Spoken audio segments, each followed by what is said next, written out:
Hello जी, जय बद्री विशाल, राधे राधे, सत श्री अकाल, नमस्ते, प्रणाम आप सभी को। मैं अवंतिका आप सभी का स्वागत करती हूँ द्विंग गांव से। और आज जो है मेरी दीदी लोगों के मंदिर में पूजा है, तो सब लोग मंदिर में चले गए हैं। चारों तरफ ठंडी ठंडी सी हवा चल रही है, नहीं तो इतनी गर्मी वाला मौसम है इस साइड। और आज हल्की हल्की सी हवा चल रही है, तो मौसम काफ़ी ठीक है। और इस साइड है मंदिर, तो यहाँ से ऊपर जाना है मुझे। अभी थोड़ा कपड़े धोने हैं, फटाफट से कपड़े धोते हैं, उसके बाद मंदिर चलते हैं। तो बाकी भाई दीदी लोग सभी लोग मतलब सुबह ही चले गए थे मंदिर में, क्योंकि पूरे गांव वालों को प्रसाद खाने के लिए बोला गया है। तो फिर रोटी बनानी रहती है, पूरी बनानी रहती है, और घर पे नाश्ता बनाना था, क्योंकि घर पे भी काम लगा हुआ है। तो जो भैया है उनके लिए नाश्ता बनाना था, फिर सानू यामो, तो मुझे घर पे रहना पड़ा। और अब जाके मैं जा रही हूँ मंदिर। और बद्रीनाथ में देखो, हम घास लेने कितने दूर दूर नहीं जाते, यहाँ रास्ते के नीचे इतना घास हो रखा है, पूरा जंगल वाला एरिया है। और ये है दीदी लोगों का घर। फटाफट से चलते हैं अब मंदिर में। बाकी सब ने सूट वगैरह पहना है, मतलब कुछ ऐसे मंदिर में जाने के लिए नहीं होता, पूजा थी। तो मैंने भी ये इयररिंग लिए थे।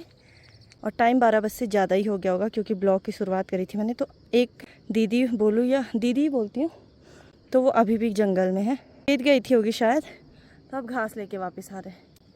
दिन भर खेत में काम करा, और अब गाय के लिए घास लेके घर, फिर घर का काम ही काम। यात्रा बहुत कम है, क्योंकि यहाँ से जो है मेन हाईवे जो है ना, बद्रीनाथ रोड, बद्रीनाथ हाईवे दिखता है। तो गाड़ियाँ बहुत कम जाती हुई दिखती है मुझे इस साइड। ये रही सामने पे। और ये देखो, बारिश के बाद हर जगह कहीं ना कहीं टूटता रहता है।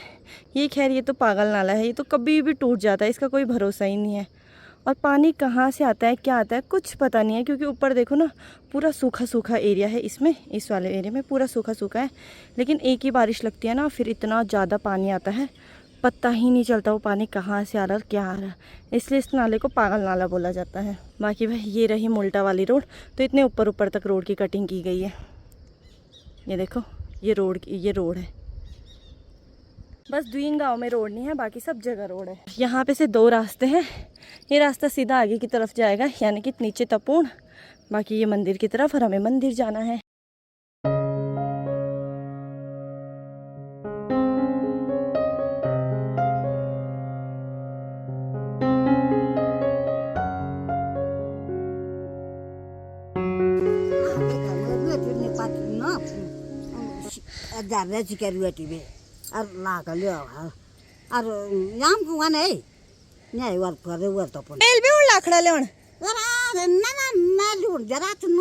तो मुझे नहीं भेजा जा रहा लकड़ी लेने के लिए, क्योंकि मैं नहीं ले जा सकती बस। और सही में मैं कभी लाई भी नहीं हूँ लकड़ी। वैसे मैं घास को जा रही हूँ कभी मम्मी के साथ, तो उसे लेने भी जा रही हूँ, पर लकड़ी के लिए तो मैं आज तक कभी जंगल नहीं गई होंगी, कभी भी नहीं। और ये है भाई मंदिर सामने पे, शायद प्रसाद बन रहा है वहाँ, तो हम भी चलते हैं फटाफट से।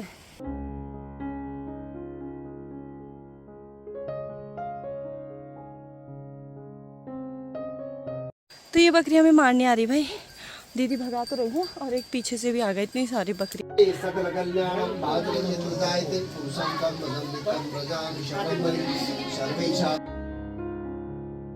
भाई प्रिंसी मतलब जीजू की बड़ी वाली बहन, बड़ी वाली बिरची दीदी ना, सबसे वाली बहन की लड़की। और ये है भैया, कल मैं आप लोगों को इन्हीं की एल्बम दिखा रही थी।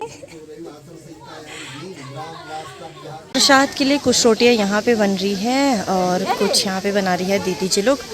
बाकी जेंट्स लोग भी भाई पूरी बना रहे हैं, बाकी साग वगैरह। देखो एक बंदर ना प्रसाद ही नहीं बनाने दे रहा, कभी इधर से आ रहा, कभी इस साइड से आ जा रहा। भाई हमारी यहाँ पे क्वीन बाहर आ गई है, और आज यामो इतनी सुंदर लग रही ना, सुंदर सी ड्रेस पहनी हुई है यामो ने आज। और ये वाली ड्रेस आरती दीदी लाई थी यामो को पिछली बार रक्षाबंधन में ना यामो।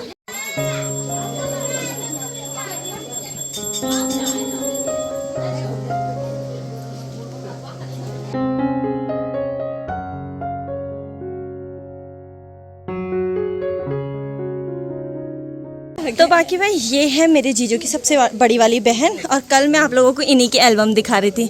उस टाइम पे दीदी बड़ी कमज़ोर थी, अब मोटी हो गई। शादी के टाइम पे दीदी बड़ी कमज़ोर थी, आपने दीदी की एल्बम देखी होगी, और शादी में रो भी रही थी दीदी। बाकी अब मोटी भी हो गई दीदी।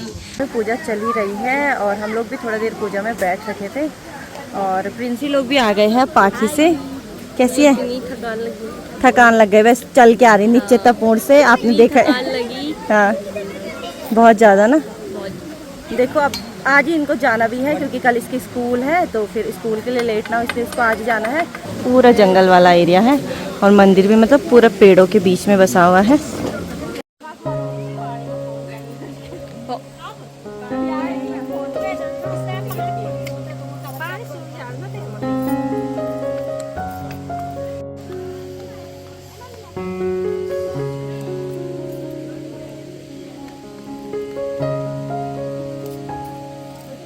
अंदर पूजा हो गई है और हम लोग अब यहाँ पे मतलब बाहर आ गए दीदी लोग पूजा करने के लिए।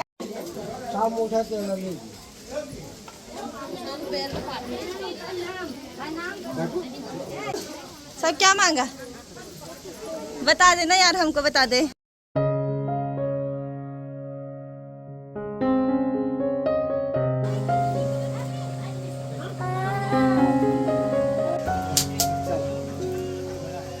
पूजा हो गई है संपन्न और अब सभी को जो है प्रसाद खिलाया जाएगा। बाकी भाई यहाँ ना प्रसाद बनाने में इतनी दिक्कत हुई क्योंकि इतने सारे बंदर हैं और हमसे तो आटा छीन के भी ले गए ये बंदर। ये पेड़ों में छुप रहा है, इस साइड को कुछ इधर पेड़ में, ये देखो ये सब लोग बैठ गए हैं प्रसाद खाने के लिए।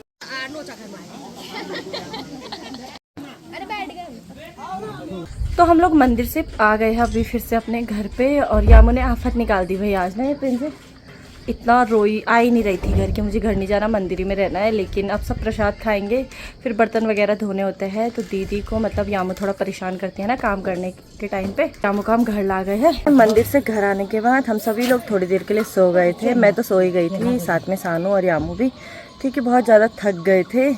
और दिन के टाइम पे फिर ऐसे गर्मी वाला माहौल है ना। और आज जो है दीदी लोगों की सबसे ऊपर वाले कमरे में पीवीसी भी लग गई है, तो आप लोगों को भी दिखाती हूँ ये वाला कमरा। अंदर लग गई भैया पीवीसी, जाओ मैं यहाँ से।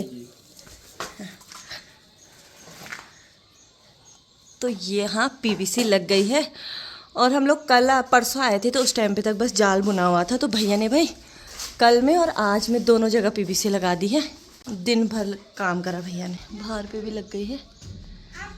तो भैया की स्पीड एकदम तेज है।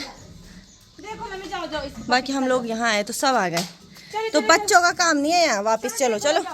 और मंदिर से घर आने के बाद भाई जब हम लोग सो रखे थे तो उसके बाद काफ़ी तेज़ बारिश हुई थी, मौसम ही देख के लग रहा है। तो बाकी भाई अभी हम लोगों ने खाना भी खा लिया है और यामू सो गई है। यहाँ पे सुला रखा है यामू को और दीदी लोग तो अभी खाना खा ही रहे हैं।